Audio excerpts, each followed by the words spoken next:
Hello everyone, welcome back to my daily blog. ও sorry, আমি আবার ডেইলি ব্লগ বলছি। ডেইলি যেহেতু আমি ব্লগ দেই না, বেকার ডেইলি ব্লগ বলি। তো আজকে হচ্ছে আমাদের পাড়ার এখানে হচ্ছে কীর্তন, আর আমরা দিচ্ছি দোকান, আমার জিনিসের দোকান। দোকানে কি কি আইটেম থাকবে তোমাদেরকে সবকিছু দেখাচ্ছি। কি কি থাকবে? ফাস্টফুডের মধ্যে থাকবে হচ্ছে ডিমের চপ, বড়ইয়ের চাটনি, চাট, শুটকি মাছের চপ, পকোড়া, ব্রেড চপ, ডিমের কারি। এইদিকে আমাদের ঘুগনির জন্য সবকিছু রেডি করা হয়ে গেছে। জানি না বাঁধাকপিটা কিসের জন্য মা কেটে রেখেছে। এদিকে মা বড়ইয়ের চাটনি করে ফেলেছে, তো আমাদের দোকানে বড়ইয়ের চাটনিও রেসিপিতে থাকছে। আর তারপরে এখন আমার মা বসাবে, এটা কি কিসের জন্য বসাচ্ছো? ডিমের কারি আর ডিমের চপ। ডিমের কারির জন্য আলু সিদ্ধ করতেছো নাকি চপের জন্য? চপের জন্য। তো চপের জন্য মা এখন আলুগুলো সেদ্ধ বসাচ্ছে। তো মা এগুলো বানাতে থাকুক, আমরা টুকটাক কাজগুলো করে দিই। মার হাতে হাতে কাজগুলো করে দিই, যেমন স্যালাড ট্যালাড কাটা, দিলকুশ প্যাক করা। আর এখানে ভিডিও করার সময় জানি না আমার ফোনে কি হয়েছিল, আমি এখানে যেগুলো কথা বলছিলাম পরে ভিডিওটা দেখি যে একটারও সাউন্ড হয়নি। আর তখন আমি বসেছিলাম পেঁয়াজ কাটতে, আর পেঁয়াজ কাটার সময় আমার চোখগুলো এত জ্বালা করছিল যে কি বলবো। আর এদিকে দিদিকে দেখো, দিদি একাই রুটি বানিয়ে একাই খাচ্ছে, আর আমি সকাল থেকে কিচ্ছু খাইনি। আমি যে ওর ছোট বোন, ওর এইটুকুও দয়া নেই। তারপর দিদি আর সুইটি মিলে সহজ কাজটাই বেছে নিয়েছে, আলু আর ডিম ছোলা। এটা তো সবার থেকে সহজ কাজ, আর পেঁয়াজ কাটাটা সবার থেকে টাফ। আমাকে একটু দেখা দাঁড়া, সবসময় যখনই ভিডিও অন করি তখন আমাকে একটু দেখা, আমাকে একটু দেখা। দেখাবি না তো? না ঠিকই, সবসময় আমাকে একটু দেখা, আমাকে একটু দেখা।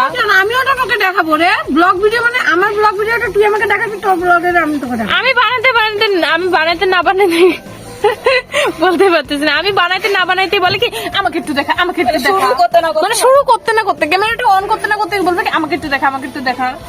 মানে গুটকা মুখে দিয়ে একেবারে এদিক দিয়ে দীপানটা কোন রকমের শোন আজকে কথাটা শোন। দীপানটা হচ্ছে কোন রকমের পূজাটা দিল, যতক্ষণ উপাস ছিল ততক্ষণ ওর মুখটা ঘোমরা ছিল। এখন খাইতে পাইছে, এখন ওর মুখে হাসি ফুটছে। এখানে আলু চুলতে চুলতে এমন গোল মিটিং, এক একজনে হাসতে হাসতে কাতর। তারপরে জুতোটা খুলে গেছে।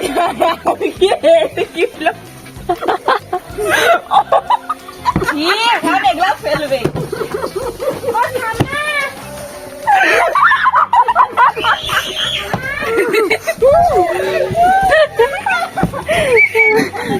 ঠিকই আছে।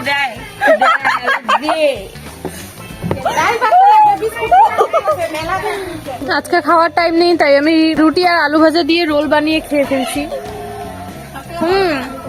এটা হচ্ছে রুটি আর আলু ভাজা রোল।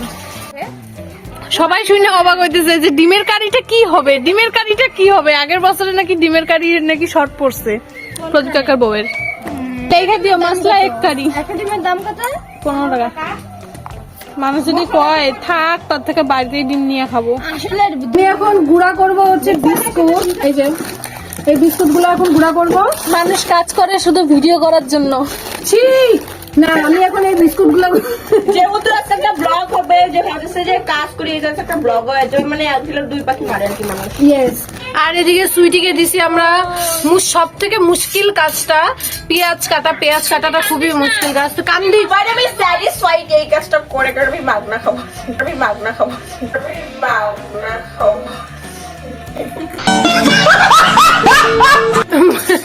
মাগনা খাবি দেখা তুই করতেছিস। মানে সবাই খালি খাবার দাম না, মানে দোকানে কিছু হোক বা না হোক সবার আগে খাবার দাম না। আমার রুটি খেয়ে পেট ভরেনি, তাই আমি এখন খাবো ভাত। আমার একটু বেশি বেশি খাইতে হয়, কারণ মোটা হওয়ার চেষ্টা করছি। সুইটি, আপনি কাঁদছেন কেন? এত কান্নাকাটি করো না, সব ঠিক হয়ে যাবে। ইসরে, এদিকে এখন দীপানিতা ব্রেড চপের জন্য পাউরুটি গুলাকে মানে কাটছে।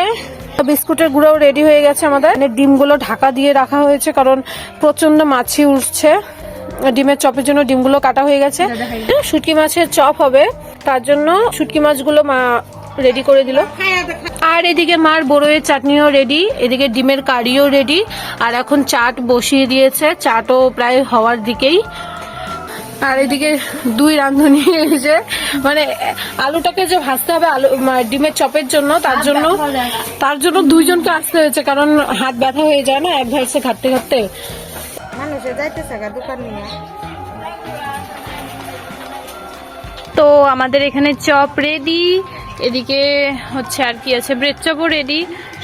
তো আমরা সবাই মিলে সবকিছু রেডি করে এখন যাচ্ছি ওখানে নিয়ে দোকানে। আর আমাদের বাড়ি থেকে দোকানটা অনেকটা দূর, যেহেতু আমরা এবারে ফার্স্ট টাইম দোকান দিচ্ছি তাই আমরা কম ইনভেস্টমেন্টে করতে চেয়েছিলাম, তাই আমরা এগুলো জিনিস টোটোতে করে না নিয়ে গিয়ে হেঁটে হেঁটেই নিয়ে যাচ্ছিলাম। আর আমাদের এগুলো জিনিস বাড়ি থেকে ওখানে নিয়ে যাওয়ার জন্য 2-3 বার যাওয়া আসা করতে হয়েছে। এই যে তোমরা রাস্তাটা দেখছো, রাস্তাটার একদম শেষ মাথাতে হচ্ছে দোকানটা। এত ভারী ভারী জিনিসগুলো আমরা অনেক কষ্টে নিয়ে এসেছি। এখানে মা আগে থেকে দোকানে ছিল, দেন আমরা দোকানে জিনিসগুলো দিয়ে এসে বাড়িতে চলে এসেছিলাম। এখন সন্ধ্যাবেলা আমরা যাচ্ছি মার জন্য চা নিয়ে, একবারে এখন দোকানেই বসে থাকবো, কারণ এত ভিড়ভাট্টার মধ্যে একা একা দোকান সামলানো সম্ভব না। দোকানে আমি, দিদি, মা ছিলাম, আর আমাদের সাথে বিউটি, সুইটি আর দীপানিতাও ছিল। আর আমাদের এবারে দোকান দেওয়ার কারণে ওরা কেউই কীর্তনে যেতে পারেনি, ওরা সবাই মিলে আমাদেরকে অনেক হেল্প করেছে। আর তার জন্য আমি মজা করে শুধু বেসন দিয়ে একটা ছোট্ট একটা চপ বানিয়ে দিয়েছি সুইটি আর দীপানিতাকে খাওয়ার জন্য। এবারে দেখি এটা খেয়ে ওদের রিয়াকশনটা কিরকম থাকে।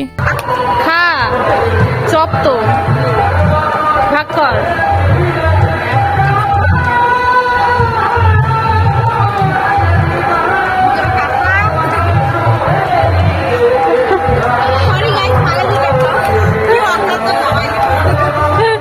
অখাদ্য দেখেই তো তোদেরকে দিলাম।